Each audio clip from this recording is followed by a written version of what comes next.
В това видео ще ви разкажа за едно от най-големите и най-знаменитите престъпления в историята – Великият влаков обир.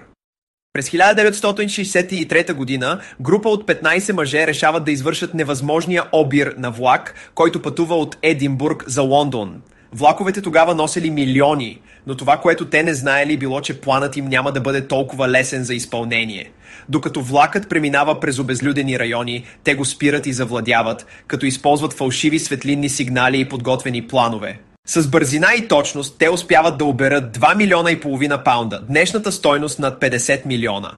Но не всичко вървяло по план. Ловците на награди започват да ги преследват, а много от престъпниците бързо попадат в капаните на закона. Въпреки всичко, някои от тях никога не били открити. Великият влаков обир остава в историята като една от най-дръзките и незабравими кражби, които вълнуват света и до днес. Не забравяйте да се абонирате за още интересни истории.